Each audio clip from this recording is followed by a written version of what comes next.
Hello students, very good morning to all. Students, today we are going to start a new chapter in your history section.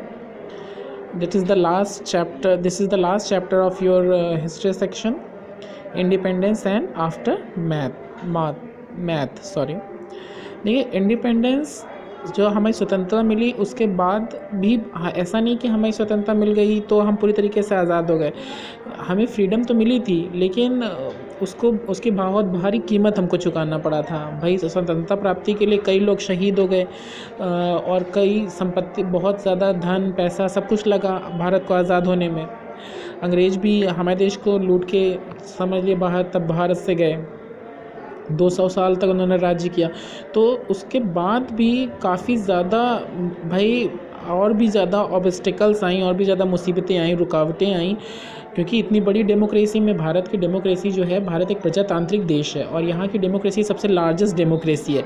और अब ये fastest growing economics में भी आता है भाई, वर्ल्ड में, पूरे संसार में भारत। तो उसके बाद क्या समस्या हुई भारत में आज़ादी के बाद, और कैसे आगे इंडिया ने चैलेंजेस को फेस किया, ये सब इस चैप्टर में आपको डिस्कस किया जाएगा। 2 nations were created on 14 अगस्त 1947। देखिए, 2 राष्ट्र आपके 14 अगस्त 1947 को बने। इंडिया सबसे पहला था, Bharat the largest democracy in the world. पूरे संसार में सबसे बड़ा अगर डेमोक्रेटिक कोई कंट्री है तो वो इंडिया है, सबसे बड़ा प्रजातांत्रिक देश है। Came into being symbolising a new hope. लोगों के नज़रों में आया भारत, आपका देश, जिसमें एक नई आशा का चिन्ह था, एक नया प्रॉमिस था लोगों से, मिलियंस ऑफ पीपल से, who had till then been under the British flag.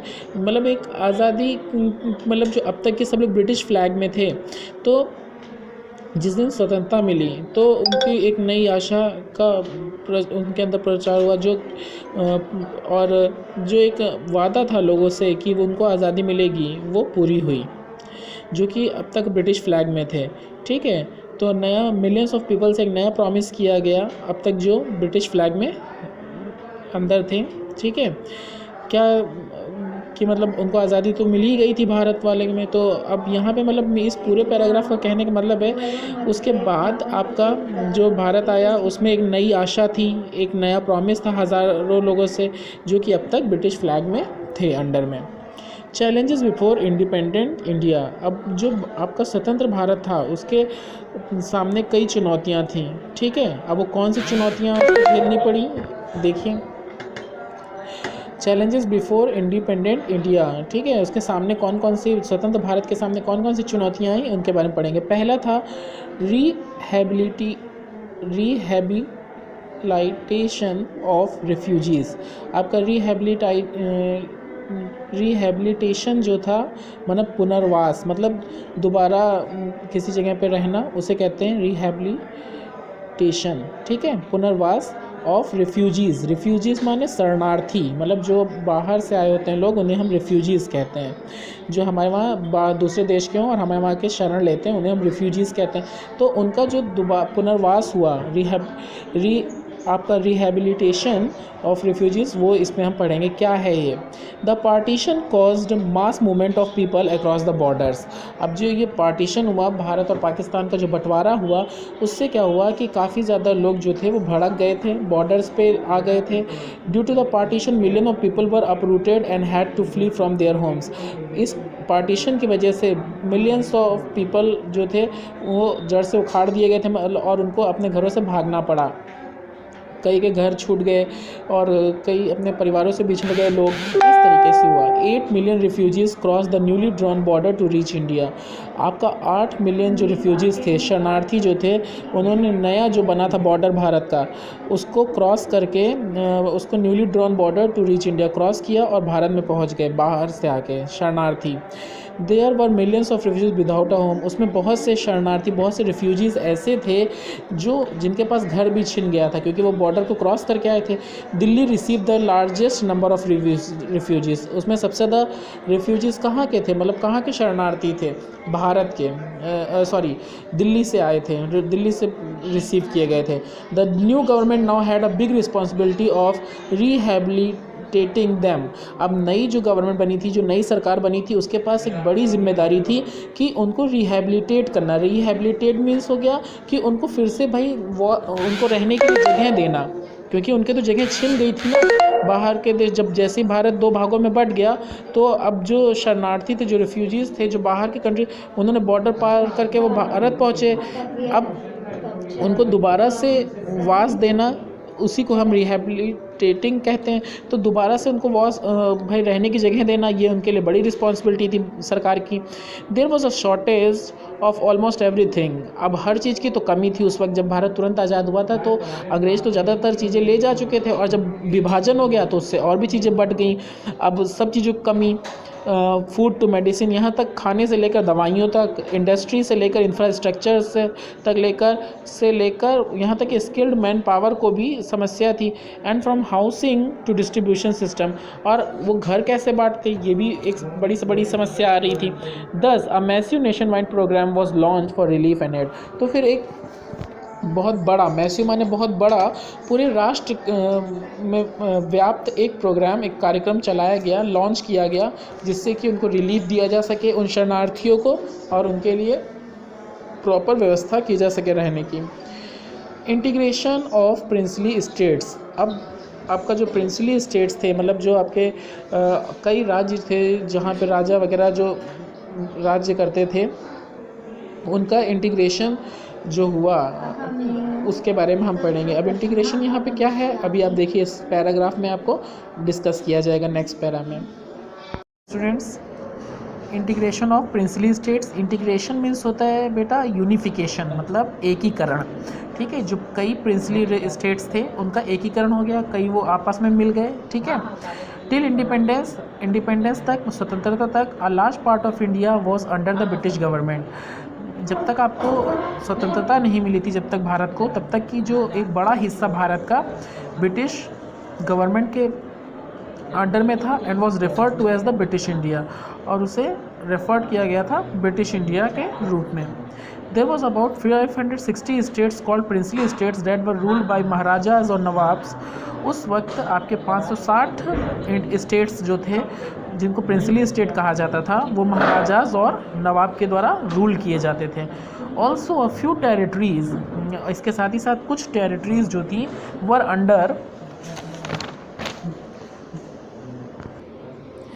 Under the control of the French and the Portuguese, और उसमें से कुछ टेरिटरीज जो थी वो फ्रेंच और पोर्टुगीज़ के अंडर में थी।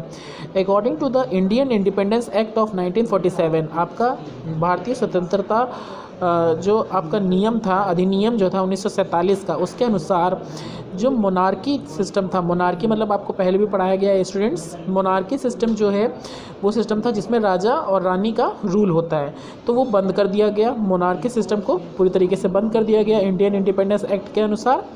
और जो प्रिंसली स्टेट्स थे उनको या तो पाकिस्तान में जुड़ना था या इंडिया में जुड़ना था।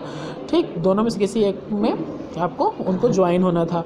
Most of them join the Indian union, बहुत से उसमें इंडियन यूनियन में जुड़ गए। Sardar Vallabh Bhai Patel played a major role in the integration of the princely states, और इसमें सरदार वल्लभ भाई पटेल जो थे, जिनको आयरन मैन भी कहा जाता है इंडिया का, उन्होंने इसमें मेजर रोल प्ले किया एक करने में, जितने भी प्रिंसली स्टेट्स थे उनको एक करने में। देखिए बेटा, यहाँ पे इंडिपेंडेंस का मतलब हो गया इंडिपेंडेंस तक। ठीक है, जो लास्ट पार्ट था भारत का वो भी ब्रिटिश गवर्नमेंट के हाथ में था। देखिए, भारत को आज़ादी मिल गई थी, उसके बाद भी सरकार लेकिन किसकी थी, ब्रिटिशर्स की ही थी, और उसी को रेफर किया गया ब्रिटिश इंडिया। और उस समय भी 560 स्टेट्स थे जिनको प्रिंसली स्टेट्स कहा गया था, वही हमको इसमें यहाँ पे वीडियो में डिस्कस किया है। ठीक है, तो आज़ादी के बाद भी जब तक कि हमारा संविधान नहीं बना था, हमारा कॉन्स्टिट्यूशन नहीं बना था, ठीक है, तब तक कि ज़्यादातर ब्रिटिशर्स के हिसाब से ही चल रहा था। ब्रिटिश चल रहे थे लेकिन सारी चीज़ें उन्हीं के हिसाब से चल रही थी। अब तो जब हमारा संविधान बना तभी तो पूरी तरीके से हम आज़ाद हुए। उसके बाद देखिए हिस्ट्री रिवर्स में क्या बता रहे हैं। The Nizam of Hyderabad wanted his state to remain independent. जो हैदराबाद का निज़ाम था वो चाहता था कि जो उसका स्टेट है वो हमेशा इंडिपेंडेंट रहे। Indian troops were sent to Hyderabad, उसने जो इंडियन ट्रूप्स थी, ट्रूप्स माने जो सैनिक थे, उनको हैदराबाद सेंड किया in a military operation with the code name operation polo. और उसमें एक मिलिट्री ऑपरेशन था, ठीक है, जिसका कोड था Operation Polo, to take control of the state, जिससे कि स्टेट का जो राज्य का जो कंट्रोल है उनके हाथ में है। The Nizam then agree to accede to the Indian union, फिर जो निज़ाम था वो सहमत हो गया कि वो इस इंडियन यूनियन में जो यूनिफिकेशन हो रहा है उसमें वो एग्री था कि वो उसमें भी पार्ट, मतलब उसमें वो भी जोड़ने को तैयार है। The unification of India was incomplete without the inclusions of French and Portuguese enclaves, जो यूनिफिकेशन था भारत का वो तब तक पूरा नहीं हो सकता था, तब तक इनकम्प्लीट था, अधूरा था, जब तक कि फ्रेंच और पोर्टुगीज जो थे उनका इंक्लूजन ना हो जाए। जो फ्रेंच टेरिटरीज थी were acceded to India in November 1954, however the Portuguese refuse to leave India. देखिए फ्रेंच टेरिटरीज जो थी वो तो भारत से चली गई थी भाई, तब तक यहाँ का यूनिफिकेशन नहीं हो सकता जब तक कि फ्रेंच और पुर्तगाली और फ्रेंच जब तक यहाँ से जाते ना, तो वो टेरिटरीज़ यहाँ से चली गई थी जो फ्रेंच वाली थी, लेकिन पुर्तगाली जो थे उन्होंने भारत को छोड़ने से मना कर दिया। And uprising in Dadra and Nagar Haveli through of the Portuguese rule, अब हालांकि कि जो था दादरा और नगर हवेली जो ऊपर उठ रहा था उसने पुर्तगालियों के रूल को अपने से हटा दिया, threw of the Portuguese rule there, वहाँ से पुर्तगालियों का रूल वहाँ से हटा दिया। In 1961 the Indian army liberated Goa, 1961 में इंडियन आर्मी ने जो था वो गोवा, दमन और दीव को पुर्तगालियों के रूल कंट्रोल से आज़ाद कर लिया भारतीय सेना ने, ठीक है, क्योंकि ये गोवा, दमन और दीव जो थे वो पुर्तगालियों के कंट्रोल में थे और भारत का एकीकरण तब तक नहीं हो सकता था जब तक कि हमारे भारत में कुछ हिस्सों पर पुर्तगालियों का और फ्रेंच का दबदबा बना हुआ था। अब आती है बात ड्राफ्टिंग और कॉन्स्टिट्यूशन की, मतलब एक कॉन्स्टिट्यूशन हमारे संविधान, द इंडियन कॉन्स्टिट्यूशन, इसमें देखिए आपको बता दिया था मैंने यहाँ की जो आपका यहाँ तक की हो गया था, अब उसमें अब आपको हम बताने जा रहे हैं कि देखिए यहाँ पे मेन चीज़ें आपको मैंने यहाँ तक बता दिया था। अब आपका आता है कि जो इंडियन कॉन्स्टिट्यूशन है वो बेस्ड है on the principles of democracy and equality, जो भारतीय संविधान है वो आपका आधारित है डेमोक्रेसी और इक्वालिटी के सिद्धांतों पे, ठीक है, प्रिंसिपल्स पे। डेमोक्रेसी भी बेटा आप लोगों को पता है, पहले पढ़ाया जा चुका है, और equality as in earlier classes also we discussed about it. The constitution guarantees adult franchise, जो हमारा कॉन्स्टिट्यूशन है, जो हमारा संविधान है वो एडल्ट फ्रेंचाइज की गारंटी देता है। मतलब कहने का है कि एडल्ट फ्रेंचाइज मतलब है कि देखिए हमारे संविधान में ये है कि हम अपने वोटों के द्वारा, एडल्ट फ्रेंचाइज में क्या होता है आपको बताया गया था ना कि जो लोग भी 18 साल की उम्र के हैं या उनसे ऊपर हैं उनको वोट देने का अधिकार है, तो अपनी मनपसंद सरकार चुनने का उनको अधिकार है। तो हमारा कॉन्स्टिट्यूशन ये हमें गारंटी देता है। This means that the right to vote, मतलब हमें वोट देने का अधिकार है, should be given to all adult citizens, यानी जितने भी वयस्क नागरिक हैं उन सभी को, जिन्होंने भी 18 की एज अटेंड कर ली है या उससे ज़्यादा हैं, उनको ये राइट है कि वो वोट कर सकते हैं without the discrimination of caste, class, colour, religion और जेंडर। फिर चाहे वो किसी भी जाति के हों, किसी भी धर्म के हों, किसी भी जेंडर के हों या कोई भी कलर हो, इसमें कोई भी डिस्क्रिमिनेशन, कोई भी भेदभाव नहीं होगा कि अगर वो हिंदू हैं तो वही वोट दे सकते हैं, मुस्लिम है तो वही वोट दे सकते हैं, ऐसा कुछ भी नहीं, इसमें कोई भी डिस्क्रिमिनेशन नहीं होगा। It is based on equality, ये किस पे आधारित है, समानता के अधिकार पे, which is the basic principle of democracy, जो कि डेमोक्रेसी का आपका मूलभूत सिद्धांत है। To deny any class of persons from exercising this right is to violate their rights to equality। अगर किसी भी डिनाई मतलब किसी भी क्लास के पर्सन्स को, मतलब किसी भी जाति के पर्सन को या वर्ग को रोका जाता है इस अधिकार से, मतलब वोट देने के अधिकार से उसको रोका जाता है, तो ये माना जाएगा कि उसके जो एक समानता का अधिकार है उसके में वायलेट हो रहा है, उसका शोषण किया जा रहा है, मतलब राइट टू इक्वालिटी के अधिकार को नकारा जा रहा है, नहीं माना जा रहा है, ठीक है। ये अधिकार तो सभी को मिला है हमारे संविधान की तरफ से। इनफैक्ट इन अदर कंट्रीज, हालांकि दूसरे कंट्रीज़ में, दूसरे देशों में initially the right to vote was, जो आपका राइट टू वोट वॉज है वो वोमेन को नहीं दिया गया है, ज़्यादातर वोट पहले तो यहाँ पे भी आपको वोमेन का अधिकार नहीं था कि वो वोट दे सकती थी। They were given this right after prolonged struggle. और ये जो आपको राइट भारत में दिया गया वोमेन्स को वोट देने का, इसको बहुत समय लगा, इस एक काफ़ी जब लंबा संघर्ष लगा इस अधिकार को दिलाने में, ठीक है, वोमेन्स को। In India women got the right to vote just after independence. भारत में वोमेन को जो राइट टू वोट देने का अधिकार जो है वो इंडिपेंडेंस से तुरंत बाद मिल गया। Every person became equal before the law. हर व्यक्ति जो है वो कानून के समक्ष इक्वल था। It means that every person from the president to the worker has to obey the same rule. चाहे फिर वो कोई बड़ा प्रेसिडेंट हो, चाहे फिर कोई एक छोटा सा वर्कर हो, सबके लिए जो रूल है, जो लॉ है, वो सब सेम है, उसको समान नियम का पालन करना पड़ेगा। Even though Hindus were in majority it was not a Hindu state. हालांकि यहाँ पर हमारे भारत में हिंदूज़ जो हैं वो मेजॉरिटी में हैं, वो बहुसंख्यक में हैं, बहुत ज़्यादा हैं, लेकिन फिर भी ये एक केवल हिंदू स्टेट नहीं है, क्योंकि यहाँ पे अलग अलग धर्म और अलग अलग जातियों के लोग रहते हैं। There were no special privileges for Hindu and people of all religions had equal rights. कोई भी स्पेशल प्रिविलेजेस, कोई भी स्पेशल अधिकार नहीं है हिंदूज़ के लिए। एंड और यहाँ पे जितने भी people of all religions had equal rights, सभी के बराबर अधिकार हैं।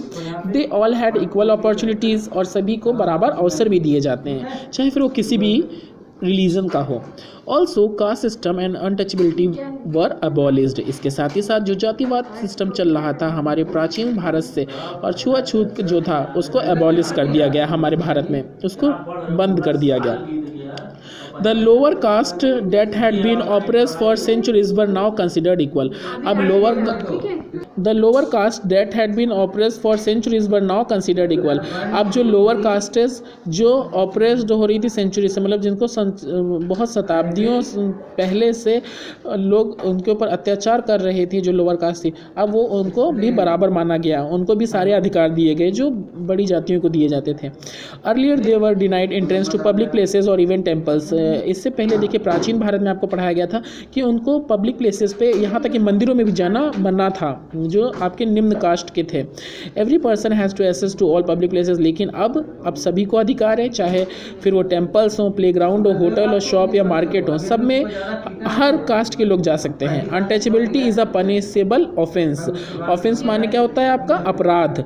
जो अनटचेबिलिटी है, छुआछूत अगर किसी ने किया तो वो एक पनिशेबल दंडनीय अपराध माना जाएगा अगर किसी ने भी ऐसा किया तो। Also the tribals had been deprived of their rights and had no access to education, jobs and health care have been taken care of by the constitution. इसके साथ ही साथ जो ट्राइबल्स थे, जो आदिवासियों के समूह, जिनको ना तो शिक्षा लेने दी जाती थी, ना तो उनको जॉब में कोई पोजीशन दी जाती थी, ना ही उनको स्वास्थ्य हेल्थ केयर दी जाती थी, अब उनका भी हमारे संविधान में उनका भी ख्याल रखा गया, उनका भी ध्यान रखा गया, उनको भी कुछ स्पेशल अधिकार दिए गए। The schedule caste, schedule tribe and other backward caste have been provide special privilege in education and government jobs through reservations. जो देखिए, जो शेड्यूल कास्ट थी, आपकी पिछड़ी जाति, पिछड़ी जनजाति और पिछड़े बैकवर्ड कास्ट जो थी, उनको स्पेशल प्रिविलेजेस दिए गए, स्पेशल छूट दी गई एजुकेशन में, गवर्नमेंट जॉब्स में, थ्रू रिजर्वेशंस के थ्रू, ठीक है, यानी आरक्षण के थ्रू उनको आरक्षण दिया गया और उसके थ्रू जो है उनको स्पेशल छूट दी गई, ठीक है। The constitution made India a union of states. हमारे संविधान ने जो भारत को, इंडिया को यूनियन ऑफ स्टेट्स में आपका संविधान जो बनाया, ठीक है, the constitution made India a union of states, उसको कई राज्यों का एक संघ बनाया, ठीक है, इंडिया को, क्योंकि इंडिया में कई राज्य हैं ना। It was important to divide power between the central and state government. ये बहुत ज़रूरी था कि जो पावर थी वो डिवाइड करना। देखिए, सेंट्रल और स्टेट गवर्नमेंट के, आपको सिविक्स में पढ़ाया गया ना, सबकी अलग अलग पावर है। हमारी केंद्र सरकार की अलग शक्तियाँ हैं और राज्य सरकार की अलग शक्तियाँ हैं। There were argument that a strong center was important, whereas some felt that states should be given greater autonomy in keeping with the principles of democracy. इसके लोग इसके आर्ग्यूमेंट भी करते हैं कि जो स्ट्रॉन्ग सेंटर केंद्र में ज़्यादा स्ट्रॉन्ग होता है, केंद्र सरकार ज़्यादा स्ट्रॉन्ग होती है, जबकि कुछ को लगता है, ये जान पड़ता है कि जो आपका स्टेट्स हैं उनके उनके पास ज़्यादा अधिकार होने चाहिए और उस पर डेमोक्रेसी के प्रिंसिपल को भी उन्हें अपने अपने पास रखना चाहिए, मतलब उसको भी फॉलो करना चाहिए। So the constitution has divide the powers between the central and state government. इसलिए हमारे संविधान में कि ये लड़ाई ना हो आपस में केंद्र सरकार और राज्य सरकार में, उन्होंने क्या किया है, जो पावर्स है वो सेंट्रल और स्टेट गवर्नमेंट के बीच में बांट दिया है कि कुछ काम सेंट्रल गवर्नमेंट के हाथ में है और कुछ काम स्टेट गवर्नमेंट के हाथ में है। आपको पहले पढ़ाया गया था, 3 लिस्ट मैंने पढ़ाई थी, यूनियन लिस्ट और आपका स्टेट लिस्ट पढ़ाई गई थी कि नहीं पढ़ाई गई थी। तो ये 3 लिस्ट जो आपको पढ़ाई गई थी इसीलिए कि सबके वर्क अलग अलग है, सबको अलग अलग सब्जेक्ट दिया गया है कि इस पर आपको काम करना है। There are 3 list in the constitution. हमारे कॉन्स्टिट्यूशन में कितनी लिस्ट है? 3 लिस्ट है। यूनियन लिस्ट है subject which are of national importance. अब यूनियन लिस्ट में वो सब्जेक्ट्स होते हैं जिसका जो है नेशनल इंपॉर्टेंस है, मतलब राष्ट्रीय रूप से जिसका ऐसे कार्य बताए जाते हैं यूनियन लिस्ट में जिसको राष्ट्रीय रूप से नेशनल लेवल पे इंपॉर्टेंस है उनका। And only the central government can make laws on this subject. और केवल जो सेंट्रल गवर्नमेंट है वो यूनियन लिस्ट के ही, यूनियन लिस्ट में जितने भी काम हैं सब्जेक्ट हैं वो सारा अधिकार जो है वो सेंट्रल गवर्नमेंट के हाथ में है कि वो उसमें जितने भी लॉज हैं अपने सब्जेक्ट्स के ऊपर वो बना सकता है। ठीक है, जितने भी on this subjects in this, जैसे डिफेंस है तो डिफेंस सेना वाला सारा काम किसके हाथ में अंडर रहता है? सेंट्रल गवर्नमेंट के हाथ में रहता है कि डिफेंस सारा कौन देखेगा? सेंट्रल गवर्नमेंट देखेगा। ठीक है, तो वो यूनियन लिस्ट में आता है। फिर नेक्स्ट है आपकी स्टेट लिस्ट। स्टेट लिस्ट में वो सब्जेक्ट्स होते हैं on which the state government can make laws, जिस पे स्टेट गवर्नमेंट जो है वो अपने नियम बनाएगी, लॉज बनाएगी। There is a third list, एक थर्ड लिस्ट होती है जो कि कॉन्करेंट लिस्ट आपको पढ़ाई गई थी, विच है subjects on which both can make laws, जिसमें ऐसे सब्जेक्ट्स होंगे, ऐसे विषय होंगे जिसमें दोनों ही अपने लॉज बना सकते हैं। देखिए जैसे एजुकेशन, तो एजुकेशन में आपका सेंट्रल भी वो लग सकता है और आपका स्टेट लॉ हो सकता है। ठीक है कि नहीं है? देखिए स्टूडेंट, उसके बाद आपका ये जो डॉक्टर भीमराव अंबेडकर के बारे में थोड़ा सा लिखा हुआ है वो बता दे रहे हैं आपको। Doctor B R Ambedkar played a very important role in drafting the constitution. Doctor B R Ambedkar ने आपका कॉन्स्टिट्यूशन को ड्राफ्ट करने में बहुत इंपॉर्टेंट रोल प्ले किया, बनाने में बहुत ज़्यादा इनका योगदान रहा। अकॉर्डिंग टू हिम, उनके अनुसार, political democracy has been achieved by universal adult franchise, but political democracy does not lead to social and economic democracy. We need to achieve this also. देखिए उन्होंने बताया कि जो पॉलिटिकल डेमोक्रेसी है वो तो यूनिवर्सल एडल्ट फ्रेंचाइज से achieved की जा सकती है, लेकिन जो पॉलिटिकल डेमोक्रेसी है वो जो है वो आपका सोशल और इकोनॉमिक डेमोक्रेसी को लीड नहीं कर सकती, तो हमें ज़रूरत है उसको लीड करने की। फिर नेक्स्ट है रिफॉर्मेशन ऑफ स्टेट्स, यानी दोबारा से कई स्टेट्स है, कई राज्य ऐसे थे जिनको दोबारा से बनाया गया।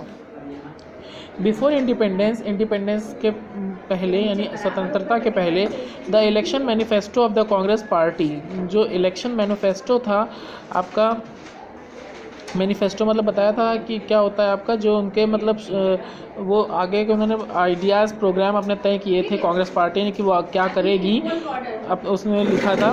तो उसमें ये किया कांग्रेस पार्टी में ये क्रिएशन की, कांग्रेस पार्टी से प्रॉमिस किया कि वो स्टेट्स को क्रिएशन होगा, बनवाया जाएगा ऑन लिंग्विस्टिक। देखिए उसके बाद बताया आपका यहाँ पे कि रिफॉर्मेशन हुआ स्टेट्स का।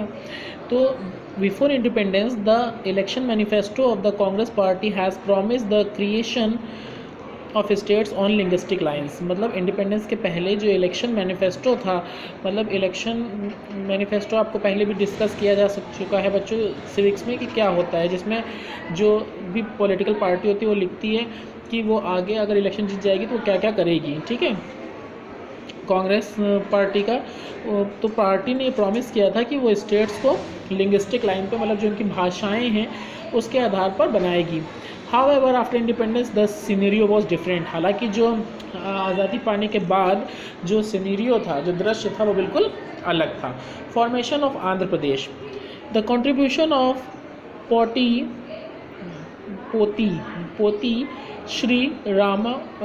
Shri Ramulu is infinite for the creation of the state of Andhra Pradesh. जो कंट्रीब्यूशन था पोती श्री रामुलू का, वो कहते हैं कि बहुत ज़्यादा था स्टेट ऑफ आंध्र प्रदेश को बनाने में। आफ्टर इंडिपेंडेंस के बाद Andhras felt at a separate province would form but they were disappointed. जो आंध्रास थे, एक जाति है, वो उन्होंने वो चाहते थे, जो आंध्रास लोग जो थे वो ये चाहते थे कि उनको लिए सेपरेट प्रोविंस को बनाया जाए, लेकिन वो डिसअपॉइंटेड हो गए, निराश हो गए। As Andhra province was nowhere in sight even 5 years later, पोती Sriramulu, a dedicated Congress worker, undertook a fast on 19th October 1952। देखिए, लेकिन निराशा मिली। आंध्र प्रदेश जो अब था वो सबके दृश्य में था। 5 सालों बाद तक जो था आंध्र प्रदेश, जो अब आंध्र प्रोविंस बना है, आंध्र प्रदेश आपका आंध्र क्षेत्र, तो जो आंध्र प्रोविंस था अब nowhere in sight even 5 years, वो 5 साल पहले बाद भी उसको दृश्य में रखा गया। पोती यहाँ पे जो आपका बताया जा रहा है, देखिए यहाँ पे उनको डिसअपॉइंटमेंट मिला, निराश हुए, क्योंकि आंध्र प्रोविंस जो था was nowhere in sight even 5 years letter.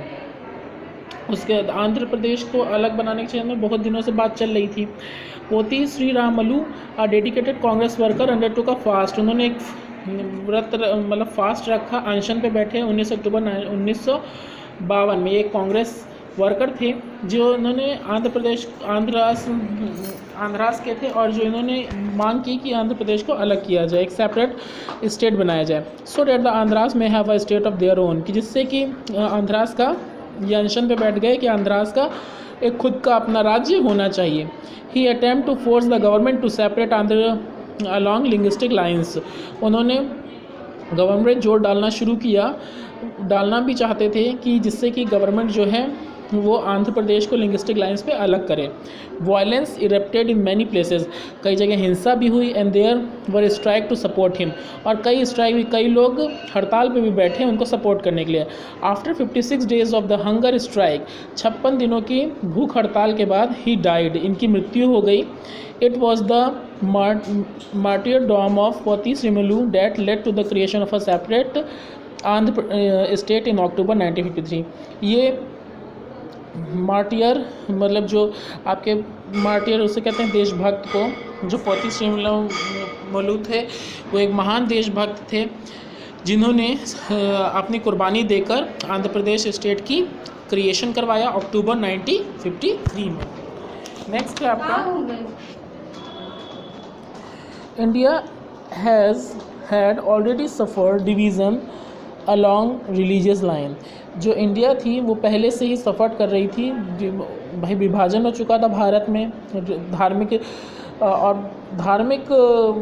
उस पर मतलब आधार पर कई जहाँ पे विभाजन था, लोग उसका कोई हिंदू मुस्लिम सब करते रहते थे, और विभाजन तो हो ही चुका था पाकिस्तान और इंडिया का।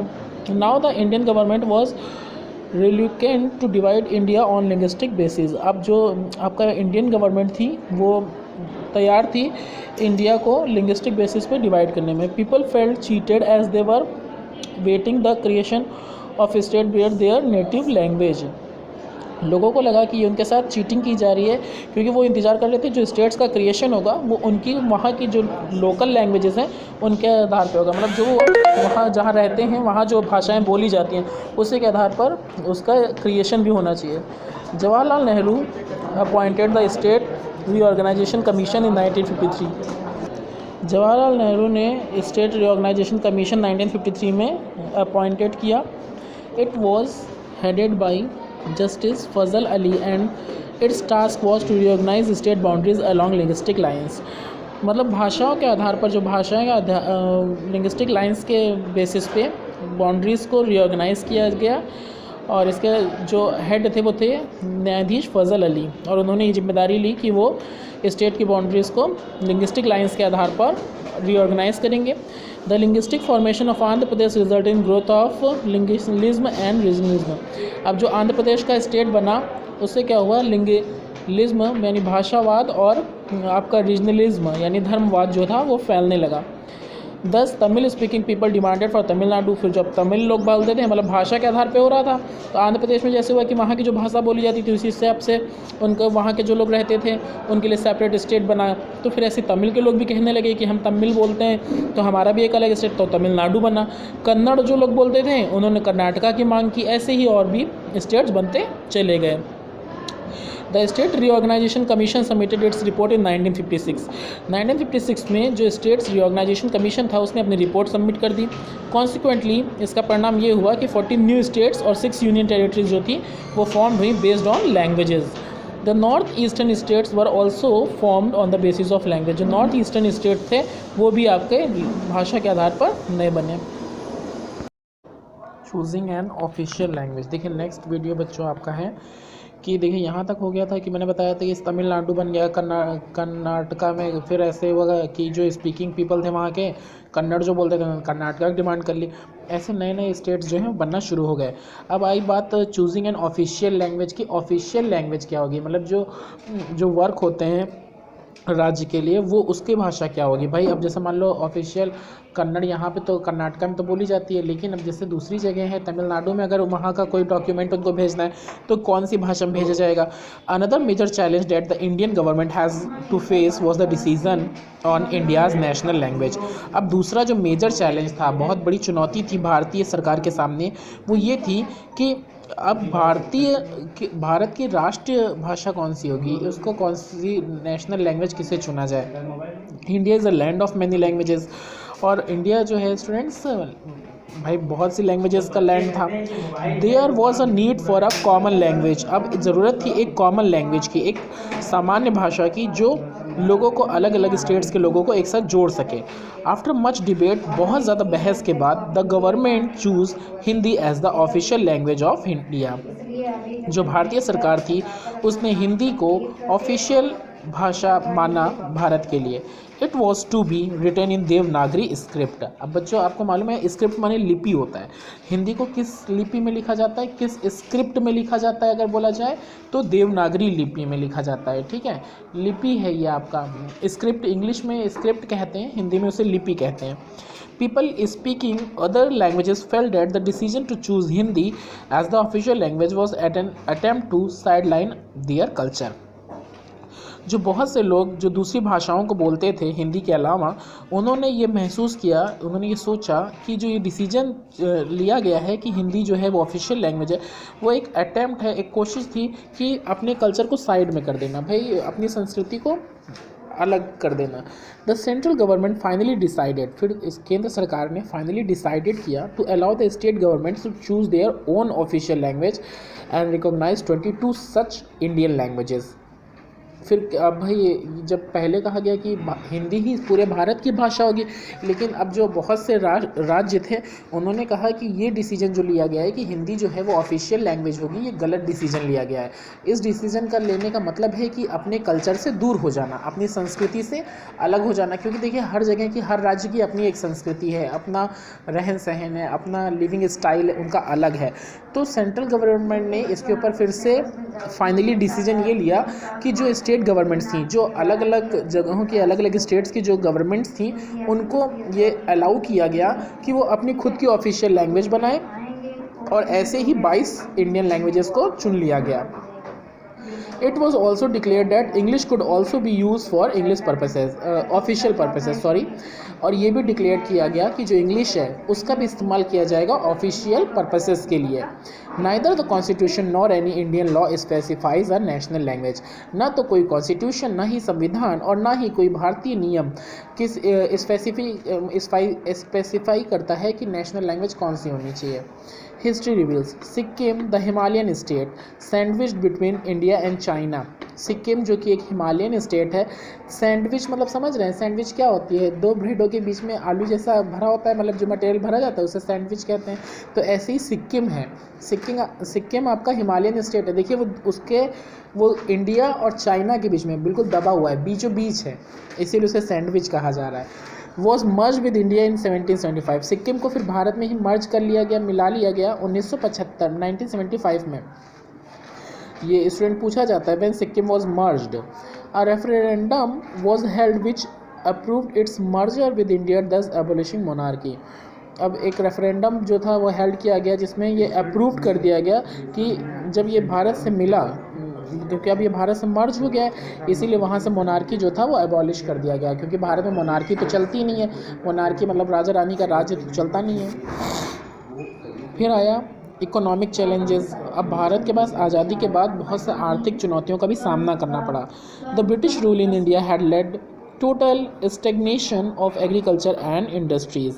जो भारत में ब्रिटिश रूल था उसने पूरी तरीके से एग्रीकल्चर और इंडस्ट्रीज़ का वहाँ पे बदलाव हुआ था सब कुछ। 1947 में इकोनॉमी जो थी वो टेरिबल शेप में थी, उसका रूप जो था वो भयानक था। The major wheat and rice producing areas went to Pakistan. अब देखिए, जब जैसे ही बंटवारा हुआ आपका 1947 में, आपका भारत और पाकिस्तान का जब बंटवारा हुआ तो उससे क्या हुआ कि अब जो हमारे वहाँ के जहाँ पे ज़्यादा गेहूँ और चावल वाले जो प्रोड्यूसिंग एरियाज़ थे वो पाकिस्तान के क्षेत्र में चले गए। अब भारत में समस्या आई कि शॉर्टेज ऑफ फूड, क्योंकि अब सब चीज़ तो पाकिस्तान में चली गई थी। जो एरियाज़, जो क्षेत्र जहाँ पे गेहूं और चावल सबसे ज़्यादा होते थे वो क्षेत्र जो थे कहाँ चले गए, पाकिस्तान के हिस्से में चले गए। अब भारत में क्या हो गया, शॉर्टेज ऑफ फूड, मतलब लोग भूखमरी से मरने लगे। Farmers were reduced to destitution. जो फार्मर्स थे अब उनके पास भी खेती करने के लिए ज़मीन भी नहीं थी उतनी, कोई भी इरिगेशन फैसिलिटीज़ नहीं उनको अवेलेबल कराई जा रही थी सिंचाई के लिए। The jute industry suffered. Jute industry जो थी वो भी काफ़ी ज़्यादा सफ़र्ड कर गई थी, वो भी काफ़ी ज़्यादा पीड़ित थी। Because the major jute producing areas also went to eastern Pakistan, क्योंकि जो मेजर जूट प्रोड्यूसिंग एरियाज़ थे वो भी आपका ईस्टर्न पाकिस्तान में आपका चले गए थे।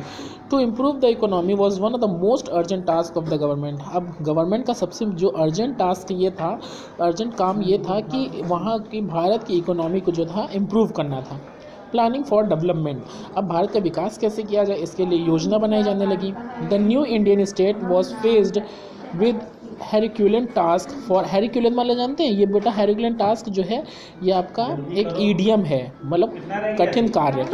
जो भारत के जो न्यू इंडियन स्टेट जो था वो फेस्ड करना पड़ा उसे हेरिक्यूलियन टास्क फॉर डेवलपमेंट, यानी डेवलपमेंट जो है, विकास जो है वो कैसे किया जाए, ये बहुत कठिन काम था भारत के सामने। There was devastating poverty. There was devastating poverty. उस वक्त वहाँ पर भारत में बहुत ज़्यादा गरीबी हो गई थी। The government followed the strategy of plant growth for the economy. जो गवर्नमेंट थी उसमें वो फॉलो करने लगी strategy of plant growth for the economy. वो उसमें एक अपनी योजना बनाने लगी कि जो इकोनॉमी है, अर्थव्यवस्था है, उसको अच्छे से प्लांट वे में उसकी योजना बनने लगी। जो प्लानिंग कमीशन था वो मार्च 1950 में जवाहरलाल नेहरू के साथ, जो प्लानिंग कमीशन था वो मार्च 1950 में जवाहरलाल नेहरू ने के साथ सेट किया गया एज इट्स चेयरमैन। उनके जवाहरलाल नेहरू चेयरमैन बने।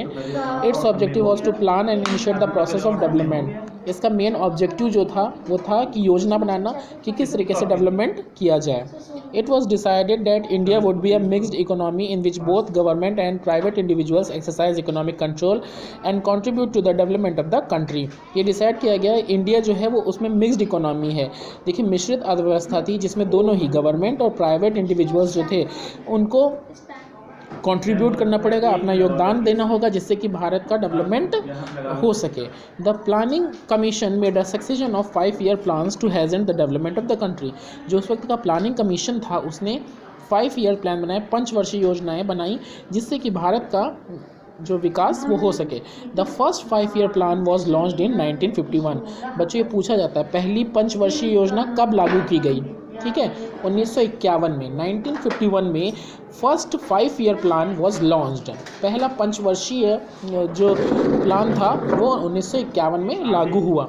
It's main objective was development of agriculture. और इसका जो मुख्य लक्ष्य था वो ये था कि एग्रीकल्चर का विकास करना, कृषि का विकास करना। It was thought that improving agriculture would reduce poverty।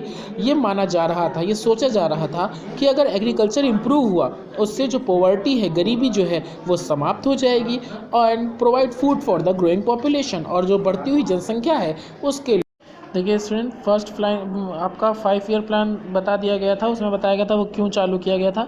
देखिए अब यहाँ पे आपको हम सेकंड, आपका फर्स्ट ईयर में जो गवर्नमेंट था उसने इरिगेशन फैसिलिटीज़ दिलवाई फर्स्ट ईयर प्लान में, डैम्स और हाइड्रो इलेक्ट्रिक प्रोजेक्ट भी देखे। अब जो सेकंड ईयर 5 ईयर प्लान था उस पर फोकस था कि रैपिड इंडस्ट्रियलाइजेशन, मतलब तेज़ी से औद्योगिकीकरण हो जाए, particularly the basic and heavy industries, particularly basic और हैवी इंडस्ट्रीज़ में। Industries also benefited with the boost in agriculture, industries जो है इसके साथ बेनिफिटेड भी हो विद एग्रीकल्चर में, बूस्ट विद एग्रीकल्चर मतलब एग्रीकल्चर के साथ उसको आगे बढ़ाया जाए। फिर आ रहा है इंडियन फॉरेन पॉलिसी, भारत की विदेश नीति क्या थी। India's foreign policy was formulated by our India's foreign policy was formulated by our national leaders soon after independence. Bharat की विदेश नीति जो है उसको तैयार करना शुरू कर दिया गया था हमारे राष्ट्रीय नेताओं के द्वारा, तुरंत ही, मतलब इंडिपेंडेंस के तुरंत बाद ही हमारे राष्ट्रीय नेताओं के द्वारा भारतीय विदेशी नीति जो थी उसको तैयार करना शुरू कर दिया गया था।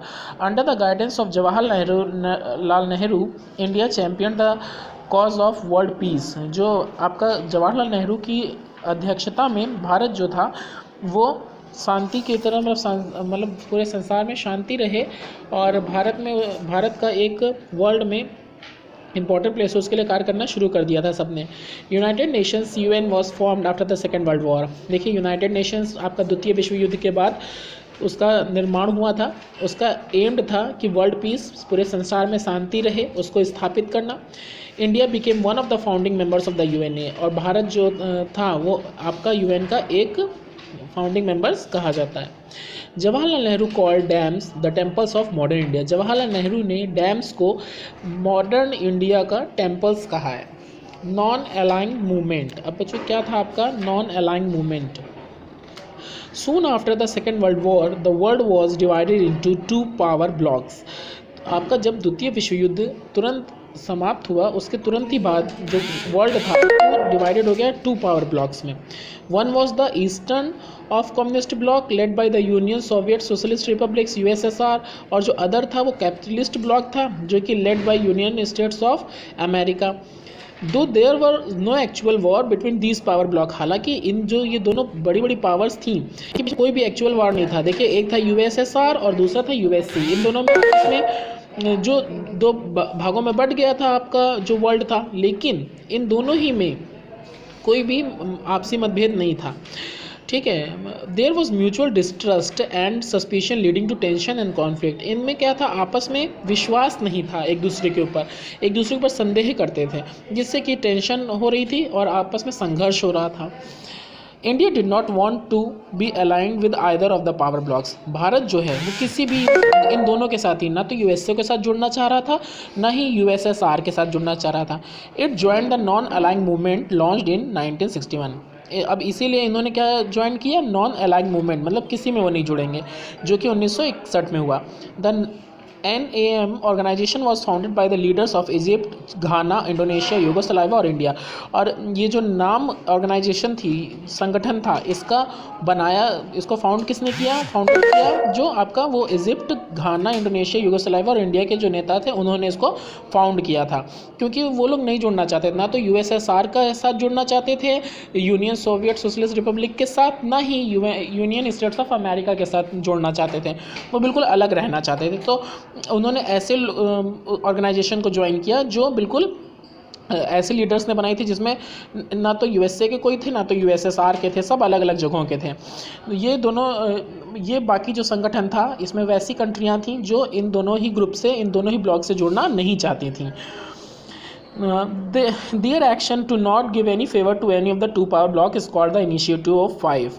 देखिए इनका एक्शन था कि वो किसी का भी फेवर नहीं लेंगी, ना तो USSR का लेंगी ना USA का लेंगी, इसीलिए इसको कहा गया Initiative of 5। Its member were countries that had acquired freedom recently and did not want to be aligned with any of these power blocks because it could endanger their freedom।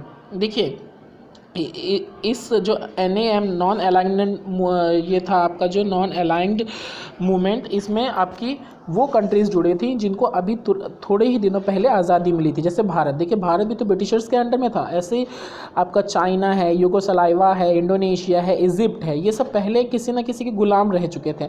तो अब इन देशों को तुरंत ही अभी थोड़े ही समय हुए थे आज़ादी मिले, तो वो दोबारा से नहीं चाहती थी कि अगर वो किसी भी पावर के साथ जुड़ेंगी तो दूसरे की तो दुश्मन बन जाएंगी। तो ऐसा इसीलिए नहीं चाहते थे कि वो किसी भी पावर्स ब्लॉक से के साथ आपका अलाइंड हो, because it could endanger their freedom, इससे क्योंकि उनकी स्वतंत्रता को खतरा था। NAM clearly state that each country had the right to follow an independent foreign policy without intervention of any country।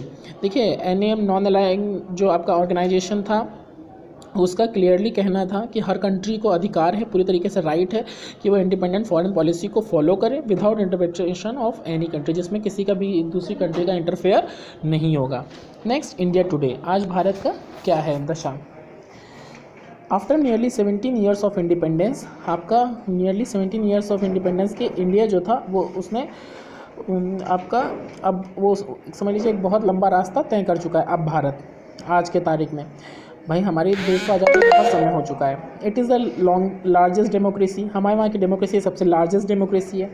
In spite of being a land of diversity it is still United. हालांकि हमारा देश जो है उसमें बहुत सी diversity है, बहुत सी विभिन्नता है, जैसा कि आप पढ़ चुके हैं, कपड़े में, कल्चर में, आपका फूड में, सब में तो डाइवर्सिटी है, लेकिन फिर भी हम सब एक हैं। In fact there is unity in diversity. However, though India has achieved political democracy, it has a long way to go to achieve social and economic democracy। हालांकि भारत ने पॉलिटिकल डेमोक्रेसी को तो प्राप्त कर लिया है, लेकिन अभी उसको बहुत ज़्यादा लंबा रास्ता तय करना है सोशल और इकोनॉमिक डेमोक्रेसी को अचीव करने में। Some of the major challenges face today are, आज देखिए भारत को कौन सी जो मेजर चैलेंजेस हैं जो फेस करने पड़ रहे हैं, मेन जो आपकी चुनौतियां हैं वो जो फेस करनी पड़ रही हैं उनके बारे में बताते हैं। पहली है ओवर पॉपुलेशन, यानी अधिक जनसंख्या। The ever increasing population is a major threat to the country. आज लगातार हमारी पॉपुलेशन जो है वो बढ़ रही है, जिससे कि हमारे देश को खतरा है। The country's population rank second only to China. देखिए चाइना के तुरंत बाद ही हमारे भारत का नेम आता है पॉपुलेशन में। दूसरा है इलिटरेसी, असाक्षरता। All the rural and a large portion of the urban population are illiterate. देखिए आज हमारे चाहे तो ग्रामीण इलाके में लेके या बहुत सा बड़ा हिस्सा जो है अर्बन पॉपुलेशन का भी, वो भी इलिटरेट है, असाक्षर है। The progress of the country to a large extent depends on the educated the masses. अब किसी भी जो कंट्री की जो आपकी डेवलपमेंट है या विकास है वो निर्भर करता है कि वहाँ के लोग कितना एजुकेटेड हैं। नेक्स्ट है कास्ट सिस्टम, ये भी एक बहुत बड़ी समस्या है हमारे भारत के सामने। The caste system is still prevent. देखिए वैसे तो कहा जाता है कास्ट सिस्टम समाप्त हो गई है, लेकिन आज भी कुछ ग्रामीण इलाकों में, स्पेशली ग्रामीण इलाकों में जो कास्ट सिस्टम है आज भी फैला हुआ है। इससे क्या हो रहा है, जातिवाद राजनीति होती है, पॉलिटिक्स होती है, अनएम्प्लॉयमेंट, बेरोजगारी। One of India's most difficult problem is unemployment. Bharat की सबसे ज़्यादा इंडिया की मोस्ट डिफ़िकल्ट प्रॉब्लम्स में जो है वो अनएम्प्लॉयमेंट भी है, बेरोजगारी भी है। About 5 million people became eligible for jobs every year. लगभग 5 मिलियन लोग जो होते हैं वो एलिजिबल होते हैं जॉब्स के लिए हर साल। समझ सोचिए आप, कम्युनलिज्म मतलब आपका सामुदायिकवाद। दो India is a secular state, हालांकि इंडिया जो है वो एक सेकुलर स्टेट है, यहाँ सभी फ्री हैं, कोई भी धर्म कबूल मतलब जो भी रिलीजन अपनाना चाहते हैं वो अपना सकते हैं, तो, लेकिन फिर भी कम्युनल टेंशन और रिलीजन बेस्ड पॉलिटिक्स जो है आज भी एग्जिस्ट करती है। लोग आपस में धर्म के नाम पर लड़ने लगते हैं और इससे क्या होता है, लार्ज स्केल वायलेंस होता है इंडिया में। The government has implemented various short and long term programs. Bharat ने, हमारी भारतीय सरकार ने बहुत से शॉर्ट और लॉन्ग टर्म कार्यक्रम जो हैं वो योजनाएं जो हैं लागू की हैं। India has been able to achieve a significant breakthrough in agriculture. हालांकि इंडिया जो है अब वो एबल है कि उसको एक इम्पॉर्टेंट ब्रेक थ्रू मिला एग्रीकल्चर में और इंडस्ट्री में, आज वो नामी देशों में गिना जाता है।